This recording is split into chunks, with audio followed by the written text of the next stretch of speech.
Bien-aimés dans le Seigneur, shalom, shalom. Rhapsodie des réalités du mercredi 15 juillet 2026. Notre homme de Dieu, Pasteur Christ, partage avec nous sur le thème « Votre esprit est le lieu très saint ». Alléluia. Notre verset d'ouverture est tiré du livre de 1 Corinthiens, chapitre 3, verset 16. « Ne savez-vous pas que vous êtes le temple de Dieu et que l'Esprit de Dieu habite en vous ?» Gloire à Dieu. Dans l'Ancien Testament, le temple comportait 3 parties distinctes. Le parvis extérieur, où l'on offrait des sacrifices. Le lieu saint, où les sacrificateurs exerçaient leur ministère. Et la partie la plus interne, appelée le lieu très saint, ou le Saint des Saints. Alléluia. Ce sanctuaire intérieur était séparé par un épais voile, et seul le souverain sacrificateur pouvait y entrer, et ce, une seule fois par an. C'était le lieu de la présence de Dieu manifestée. C'est là que se trouvait l'arche de l'Alliance avec le propitiatoire surmonté des chérubins de gloire. Alléluia. Lorsque le souverain sacrificateur y pénétrait avec le sang du sacrifice, il se tenait devant la présence de Dieu, là où sa gloire était révélée. Le peuple ne la voyait jamais. Même les sacrificateurs ne pouvaient y entrer. Pourtant, il ne s'agissait pas simplement d'une structure religieuse, c'était l'image de quelque chose de bien plus grand. La Bible dit que vous êtes le temple de Dieu. Cela signifie que l'arrangement de l'Ancien Testament symbolisait l'être humain récréé. Le parvis extérieur représente le corps, le lieu saint représente l'âme et le lieu très saint représente votre esprit. Maintenant, la révélation devient personnelle. Votre esprit est le Saint des Saints. C'est là que Dieu demeure, gloire à Dieu. La présence autrefois cachée derrière le voile est désormais en vous, comme le dit l'Écriture. Votre corps est le temple du Saint-Esprit qui est en vous. 1 Corinthiens 6, verset 19. Dans l'Ancien Testament, le souverain sacrificateur s'approchait de Dieu depuis l'extérieur. Mais aujourd'hui, tout a changé. Ce ministère est en vous. Par le Saint-Esprit, la présence de Dieu est active dans votre esprit. Sa parole est dans votre cœur, sa gloire est en vous. Le royaume de Dieu est dans votre esprit. Luc 17, verset 21. Souvent, dans l'ancien temple, la gloire de Dieu était si forte qu'elle s'étendait jusqu'au lieu saint où se trouvaient les sacrificateurs.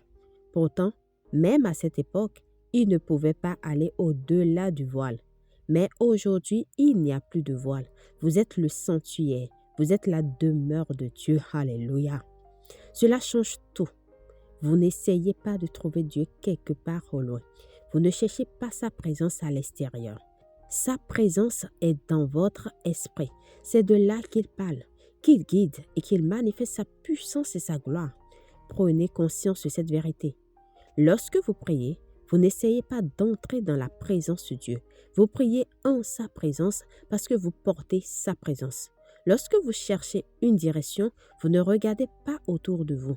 Vous regardez en vous. Vivez depuis sa présence. Alléluia, gloire à Dieu. Priez. Cher Père, je te remercie d'avoir fait de moi ton temple vivant. Je suis conscient que ta présence habite mon esprit et de l'intérieur, je reçois des conseils, de la force et une direction. Je vis depuis mon esprit, exprimant ta gloire et ta justice. Et j'influence mon monde avec l'Évangile. Au nom de Jésus, Amen. Pour une étude approfondie, nous lisons 1 Corinthiens 6, verset 19, Hébreux 9, verset 1 à 4, 1 Thessaloniciens 5, verset 23. À présent, nous aimerions vous donner l'opportunité de naître de nouveau, de recevoir le Seigneur Jésus-Christ dans votre cœur, dans votre vie, à partir d'aujourd'hui. Mais vous devez croire dans votre cœur d'abord et maintenant faire la confession. Et vous recevrez également le Saint-Esprit qui viendra habiter en vous. Vous allez recevoir un nouvel esprit. Votre esprit deviendra le lieu très saint afin que le Saint-Esprit puisse venir habiter en vous. Alléluia. Alors si vous croyez, faites cette prière de tout votre cœur et de manière à vous entendre, dites au Seigneur Dieu, je crois de tout mon cœur en Jésus-Christ, Fils du Dieu vivant. Et je crois qu'il est mort pour moi et que Dieu l'a ressuscité des morts. Je crois qu'il est vivant aujourd'hui. Je confesse de ma bouche que Jésus-Christ est le Seigneur de ma vie à partir d'aujourd'hui. Par lui et en son nom, j'ai la vie éternelle. Je suis né de nouveau. Merci Seigneur d'avoir sauvé mon âme. Je suis désormais un enfant de Dieu. Alléluia.